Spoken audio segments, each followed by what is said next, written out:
It's a great pleasure to have in our Zoom studio Bruce Liu. Now, if you've not heard of Bruce Liu, you should have, because he is a sensation right now, an overnight or maybe a kind of over-year sensation now. Bruce, welcome to Hong Kong U Muse. Maybe you can say something about your greatest achievement in the last 2 years.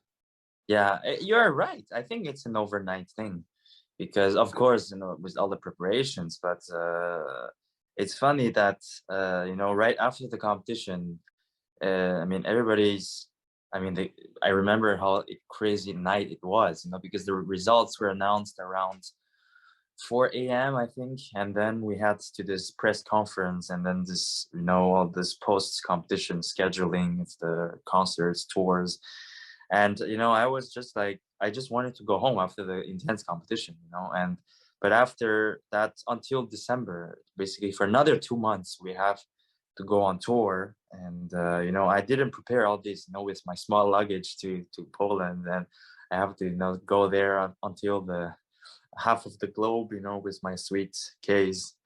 So it was quite crazy. Yeah. And I remember I almost hated Chopin for 2 months. I can imagine. I should just let the viewers know that you won the 18th International Chopin Piano Competition last year. And of course, congratulations. But it must have been an intense, I mean, a crazily intense experience, right? To actually go to that kind of competition. I mean, let me just put this in context, because this competition only happens every 5 years. So, it's not like, it's like the Olympics. You don't get, you can't do this every year of your life, right? You've got to really train for this. Yeah. And you're in the same group of people as, Martha Argerich and Christian Zimmermann and Pollini as well, right? They're all winners of this competition. And I think Ashkenazi, he came second, must have been an off day for him. But I mean, that's an amazing achievement. I mean, what is it like to, first of all, go into that kind of competition and then to win it?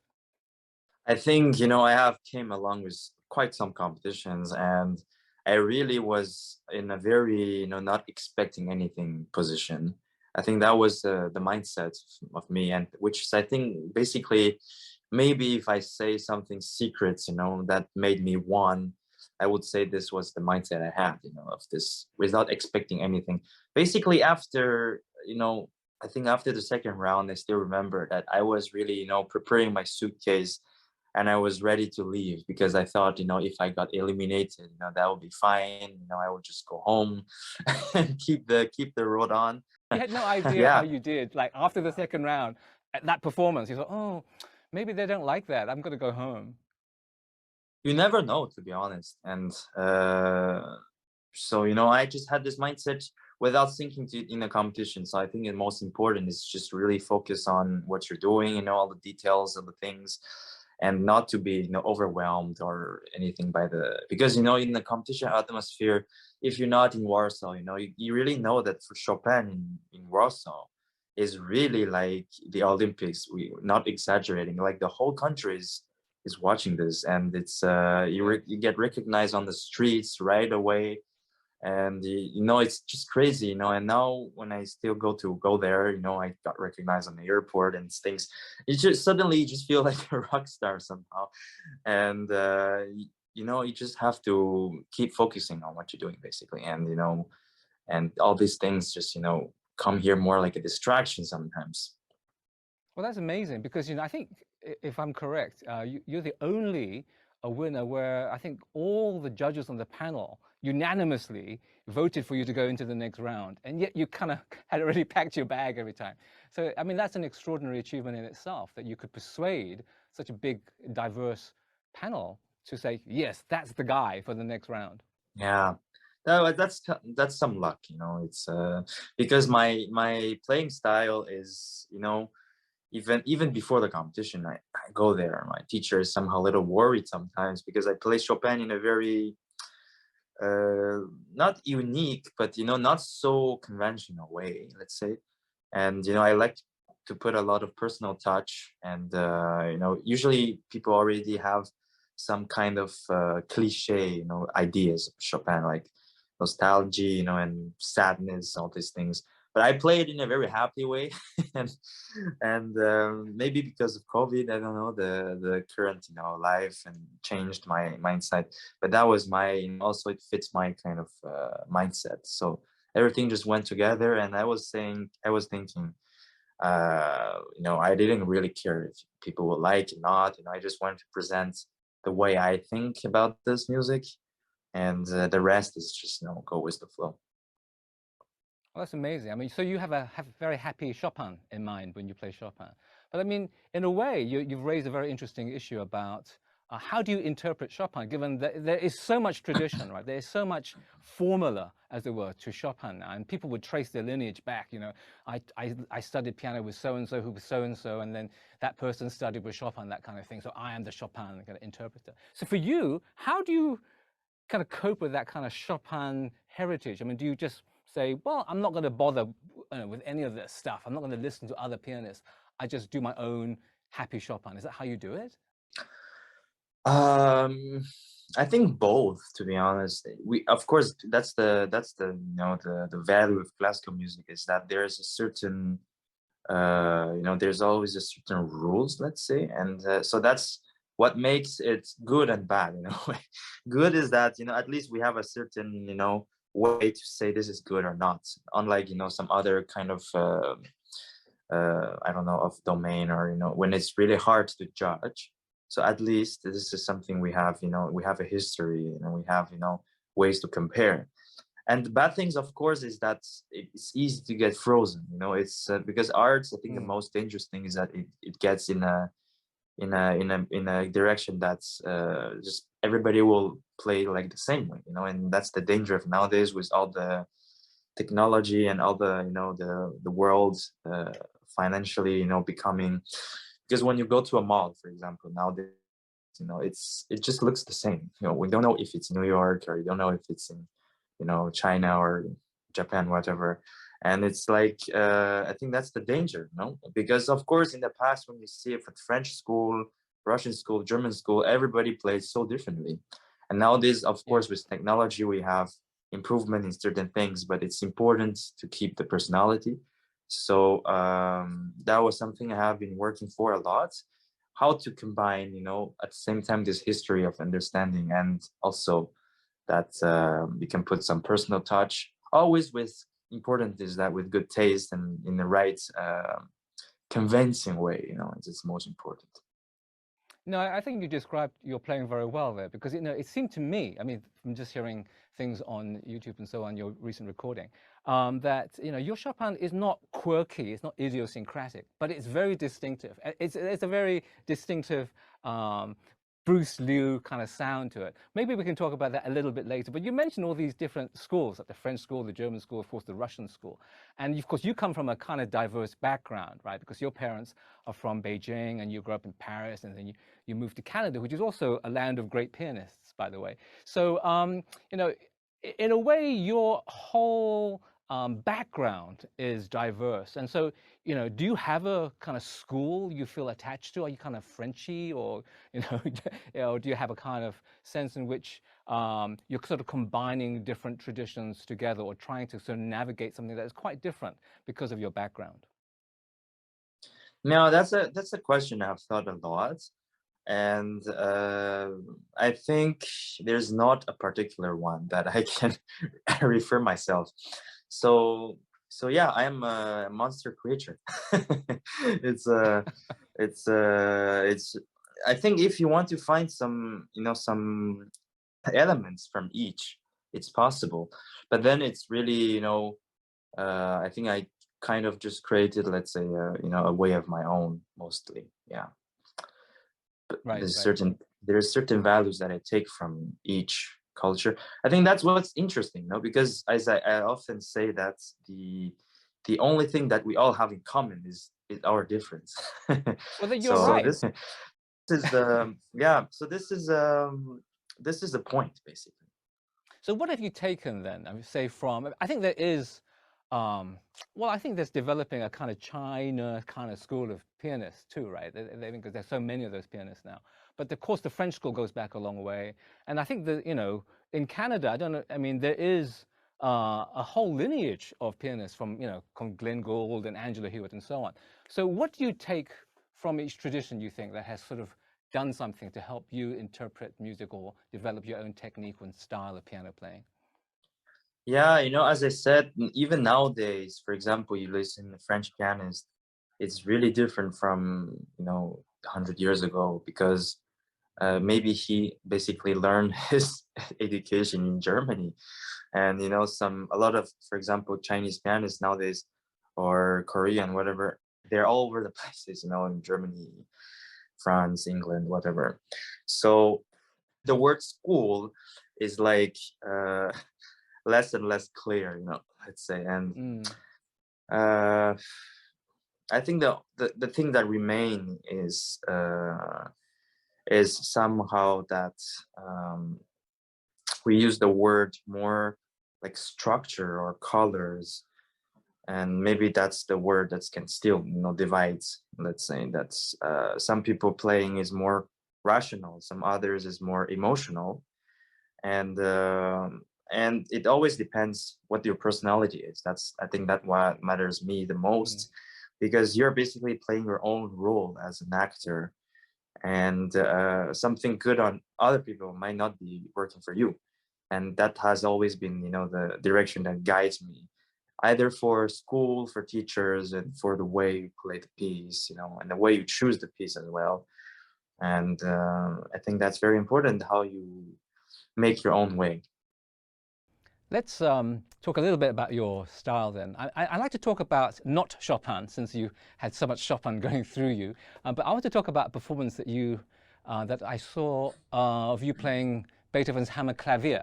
Because what was a revelation to me was that when I hear you play Beethoven, I can hear more of what you are like as a pianist, because it's a very distinctive way. I was, blown away actually by the way you're doing things. You seem to have a huge concentration on articulation, touch, color, shape, and phrasing, right? That is not always the case, when you listen to something like the Hammerklavier, because a lot of pianists, I guess because it says Hammerklavier, kind of attack the piece with a hammer kind of thing and do a very kind of sort of macho performance of it. But your version of it was very colorful and very lyrical, actually. So I'm just wondering that, the you, the sort of the Liu in you, as it were, when I hear that Beethoven performance.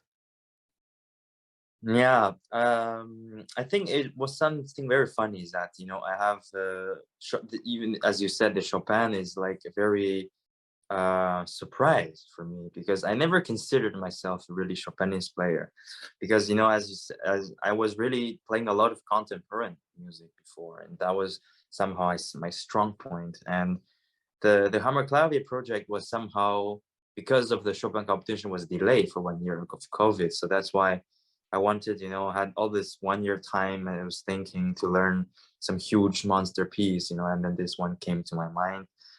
And I think, yeah, I don't know how to describe my play. It's better to leave that to other people. But I think for me, it's just that, playing every piece is really like reading in every person's life. It's like, it's really interesting, because basically when you're learning the piece, it's like you're seeing another person's story, and that's always intriguing for me.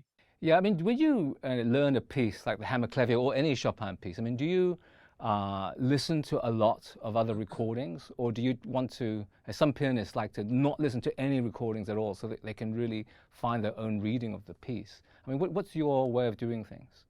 I do listen, and but maybe only at the beginning.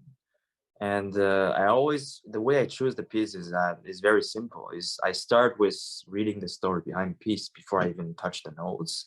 That's very important for me. Otherwise, there's no meaning for me to learn the piece. I have to know the story, and then I say if this one, it's have something like a chemistry with me, and after that, I think after I start the piece technically, or when I'm reading it, and then I think I stop listening. Right. Now, we were talking about the Chopin piano competition.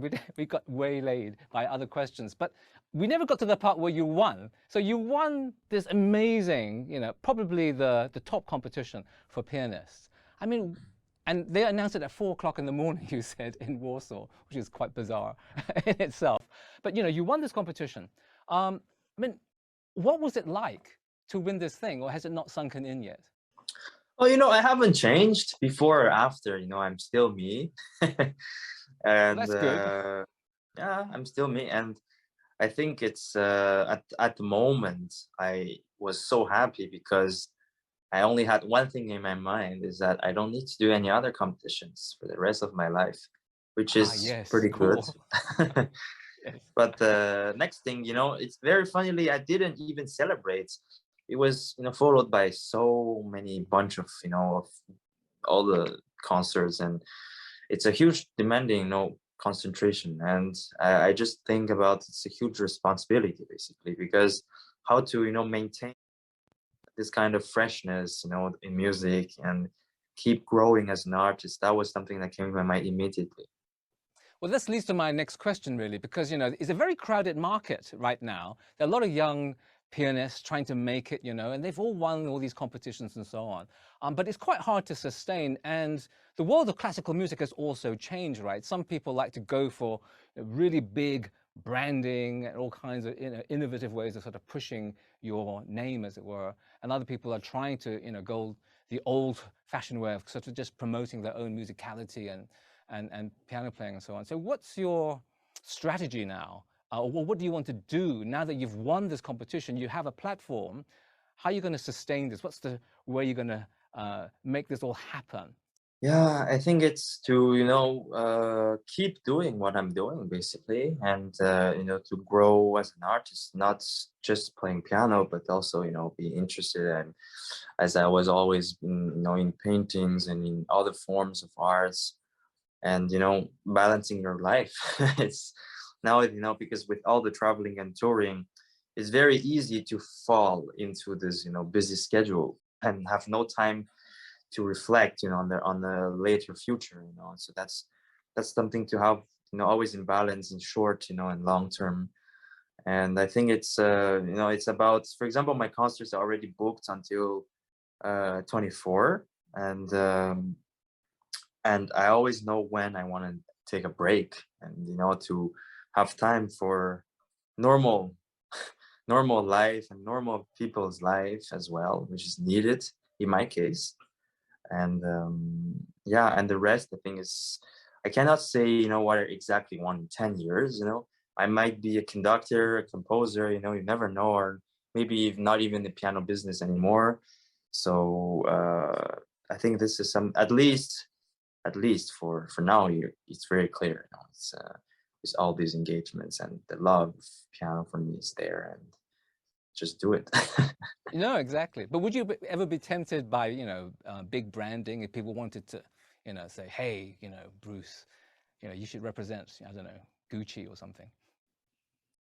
I I have mean, you not could do thought it. You about. have the kind of makings of that kind of personality, right? I do. I will not be against that.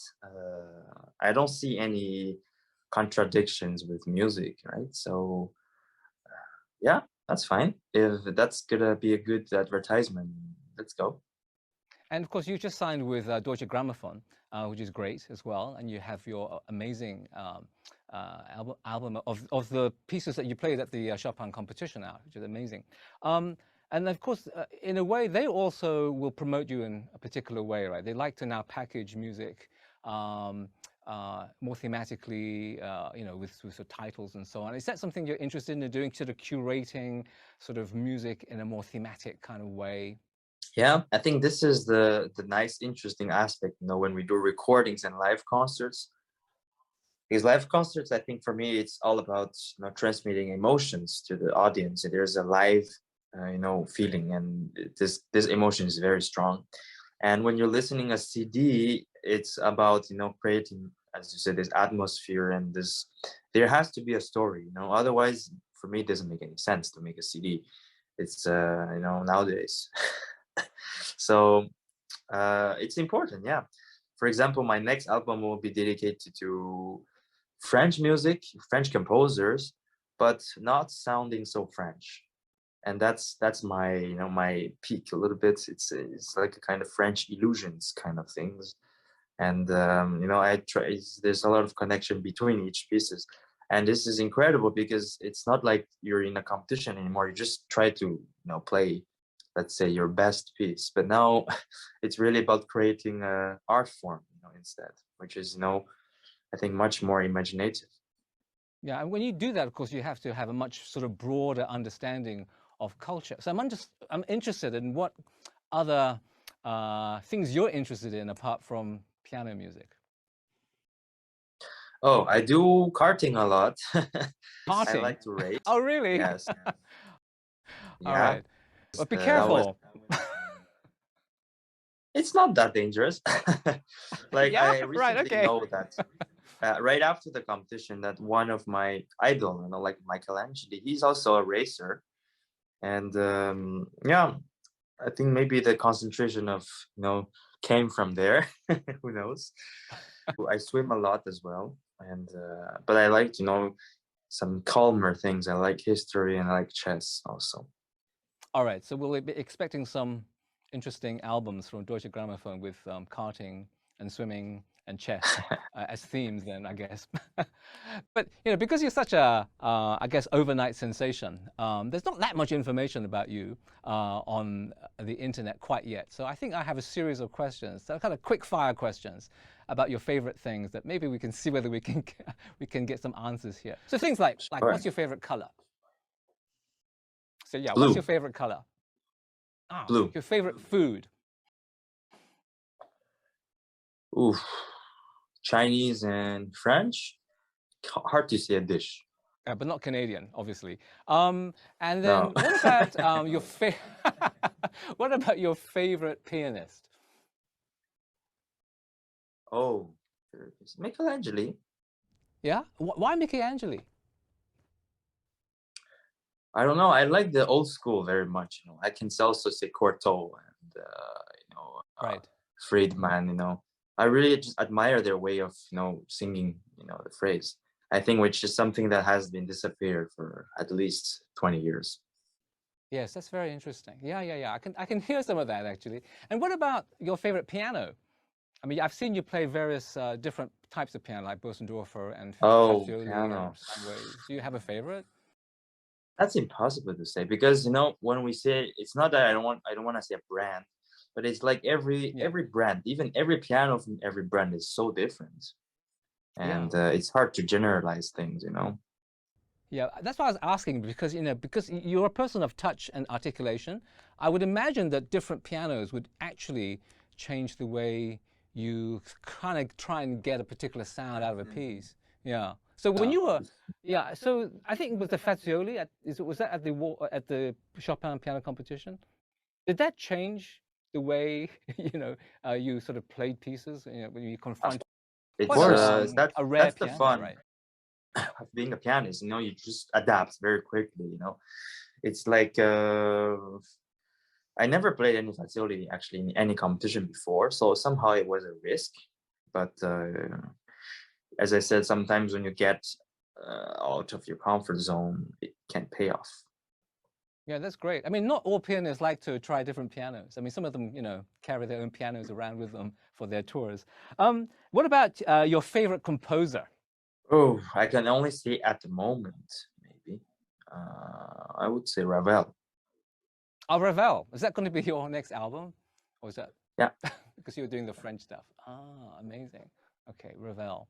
All right. And what about a favorite piece that is not for the piano? Maybe some, I don't know, Mozart operas, or otherwise it can be, like Teresa Dang. So what's on your what are you listening to right now on your, I don't know, iPod? Right now I'm listening a lot of jazz actually, like Bill Evans and Keith Jarrett, and That maybe makes a lot because of it's sense. it's a break time and I'm in a cozy mood. Do you play jazz? A classical musician faking some jazz, let's say. Yeah, that happens a lot. But I'm glad you like Bill Evans and Keith Jarrett. I mean, they are kind of the pianists, jazz pianists, as it were. And do you have a favorite girl? Or maybe I shouldn't ask that question because everybody's seemingly asking that question of you. Favorite girl, favorite type of girl, or No. I'm not really going to ask that question. So I'm just pulling your leg on this one. No, but it seems that every time people are interviewing you, they said, "Oh, do you yeah, have all these fans writing to you and blah blah blah and all that kind of stuff?" yeah, So a it seems to lot. be a perennial question. So that's cool. And so, do you have a favorite professor at the University of Hong Kong? Well, it's you, no? Oh, thank you. I think I was You supposed got to it. know that one. No, that's amazing. Well, it's been such a pleasure talking to you and with you and listening to all the fascinating things that you're up to and the way you think about music. And I wish you every success in your career. You are an amazing pianist, and everyone should definitely get hold of that Deutsche Grammophon album and just hear the level of playing that you achieved live, at that Chopin competition. And I'm still, amazed that you were packing your bags after each round, because given that kind of playing, I mean, you must have sensed that you were in the flow. No, you must have sensed that something was happening in that performance that made you play like that. Actually, no, I was so in the clouds, it was somehow spontaneous. Even I remember before I was going on stage, I was still, changing a lot of ideas. So I was not really sure what I was doing in a way. And so, that's why I was unsure about everything. But maybe this is the kind of, the kind of feeling when you're actually doing something good. Maybe you're right, and maybe that's why everyone should listen to that album, because it is phenomenal. And maybe the secret of it is you didn't try that hard to make it happen. It was a kind of something that was spontaneous, Spontaneous. new and fresh and inventive. And you can kind of hear that. So thank you so much. It's been a pleasure talking with you, Bruce. Thank you.